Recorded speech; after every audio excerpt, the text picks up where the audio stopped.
ele cancelar, porque a dívida passa a ser da própria instituição financeira, da própria empresa de cartão de crédito, quando passou lá o cartão na maquininha.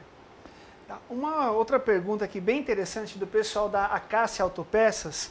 Então, imagine que eles protestaram um cheque e mesmo assim o cliente não paga, já se passaram mais de 5 anos, o que mais eles podem fazer? Quais são, né, outras atitudes que eles devem tomar para que possam receber isso daí? E para que o nome não saia do Serasa? Sim, olha, primeira coisa, se já faz 5 anos, vai prescrever, vai caducar o protesto.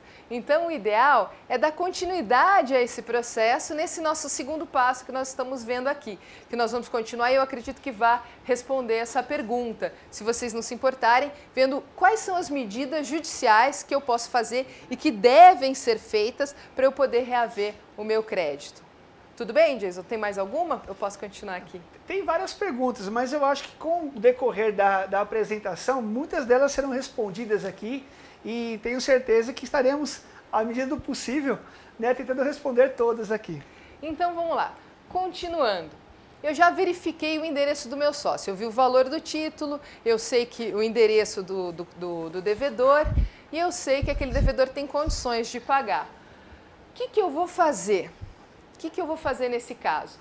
A melhor opção, tendo um título executivo que não está caduco, não está prescrito, qual é? Que é um cheque, ou uma duplicata, ou uma nota promissória, que não estão prescritos, a medida mais rápida qual é? É entrar com uma medida judicial chamada execução de título extrajudicial.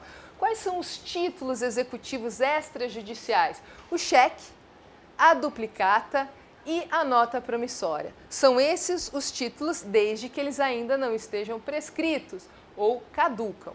Vamos ver quando é que eles caducam, quando é que eles prescrevem. O cheque, ele prescreve ou ele caduca 6 meses após 30 dias da primeira devolução, se for na mesma praça de pagamento. E ele prescreve 6 meses após 60 dias da primeira devolução, se for de praça diversa daquela do meu estabelecimento comercial. Então, um cheque, em geral, ele prescreve em 7 meses ou em 8 meses. E uma nota promissória ou uma duplicata prescreve em 3 anos, que é bastante tempo. Com relação aos cheques, gente, justamente por esse período ser muito pequeno, esse período de 6, 7, 8 meses ser muito pequeno, a gente tem que tomar muito cuidado com o que a gente chama de lapso temporal. O que é isso? É o tempo que eu gasto com aquele cheque no escritório da oficina, no escritório da empresa, cobrando, ligando e o cliente fala, não, olha, segura aí para mim que eu passo aí para pagar. Por quê? Porque se esse cheque caducar, eu não posso mais entrar com essa medida judicial chamada execução, que ela é rápida. A execução o que é? Eu junto lá, eu pego o juiz, eu mostro o meu título, eu não tenho nem que explicar para o juiz de onde veio aquele título, o que aquele cheque pagou, eu não preciso juntar orçamento, eu não preciso juntar nada. Eu falo, eu tenho esse título, ele foi devolvido e não foi pago. O juiz manda que a pessoa pague, o devedor pague sob pena de penhora. Hoje em dia, a gente tem uma medida muito boa judicial que é chamada de penhora via Bacen-Jude aqui no estado de São Paulo. O que é esse Bacen-Jude? É mandado um ofício para o Banco Central e todas as contas correntes com o CPF ou o CNPJ do devedor são bloqueadas. E aí aquele dinheiro ele é retirado dali para pagar a dívida. Então essa é a primeira medida judicial, que é a mais rápida de todas, mas ela só pode acontecer quando os títulos ainda não estão prescritos. Tá, mas os meus títulos estão prescritos, eu tenho cheque muito velho ali na minha gaveta, eu tenho um monte de coisa que eu deixei passar. O que eu posso fazer? Uma segunda medida, se os cheques estiverem prescritos, eu posso entrar com uma ação munitória ou ainda uma ação de cobrança. A segunda medida, que é a melhor, depois da execução, é a ação munitória. A ação munitória, basta eu ter o cheque, eu posso usar com um cheque prescrito, ou uma nota promissória prescrita, ou uma duplicata prescrita, posso entrar com essa ação munitória. Qual que é a diferença? Ela é um pouco mais demorada e eu tenho que falar para o juiz de onde veio aquela dívida. Eu preciso da nota fiscal? Não, não necessariamente eu preciso da nota fiscal, mas eu preciso mostrar para o juiz que aquela dívida veio de uma relação comercial. por que aquele meu cliente pagou daquela forma para mim. Eu também posso entrar com essa ação munitória de outras formas. Por exemplo, eu não tenho um cheque prescrito, eu não tenho uma duplicata prescrita, mas eu tenho uma confissão de dívida. Eu posso entrar com uma ação munitória. Eu tenho um vale, eu posso entrar com uma ação munitória. O que eu preciso para ter uma ação para poder entrar com uma ação munitória? Eu preciso de um valor exato, uma data e um documento, né? Com um valor exato, uma data e uma assinatura. Temos alguma pergunta? Temos uma pergunta do pessoal aqui da Centrocar, lá de Recife, Pernambuco, né? Então, referente aos cartões de crédito, né? Que foi uma questão levantada. O que ela diz? Ela diz o seguinte, que o cliente ele pode alegar que não foi ele que realizou essa compra, tá? E que em algumas situações é o estabelecimento que tem que comprovar, né? Senão, caso contrário, a operadora realmente desconta desse valor, né? Justamente do estabelecimento que executou, né? Que passou o cartão. E eles perguntam o seguinte, se eles podem acionar a operadora judicialmente. Olha, na realidade, por conta disso, é que o ideal é no momento em que eu estou recebendo o pagamento através de um cartão de crédito, primeiro, eu tenho sempre que ter aquela viazinha assinada pelo cliente e a assinatura tem que ser igual a que, por exemplo, ele colocou no orçamento. Para garantir que ele está assinando da mesma forma, o ideal é como fazem muitos supermercados, quando a gente vai pagar com cartão de crédito, é pedir um documento de identidade para comprovar que aquele cartão de crédito é realmente daquela pessoa. Se não for, o ideal é não aceitar o pagamento, se a pessoa que estiver pagando não for a mesma que estiver ali com o nome no cartão de crédito.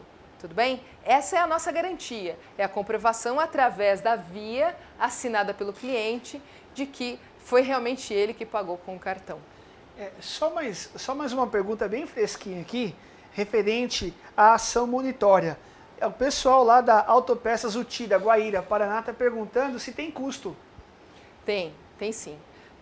Como eu falei anteriormente, todas as ações, quando o autor é pessoa jurídica, quando é a empresa que está entrando com a ação, ela tem um custo, que são as custas processuais. Por isso que nós temos que verificar se vale a pena, se a dívida de fato vale a pena.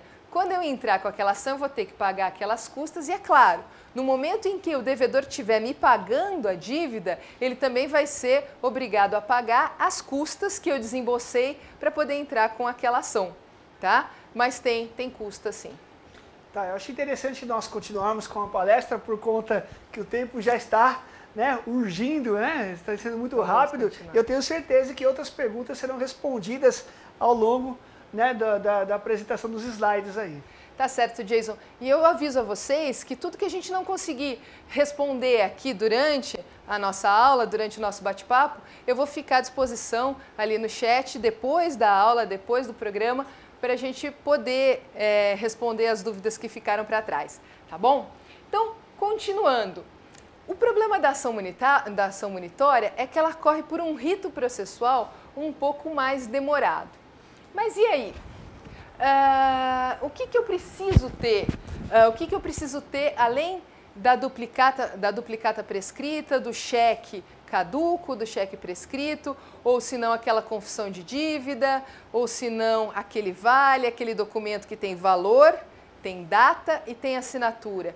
E se eu não tiver um desses três? Se eu não tiver o valor exato, se eu não tiver a data exata, ou se eu não tiver a assinatura em algum documento que comprove aquela dívida, eu perdi? Eu não tenho mais como receber?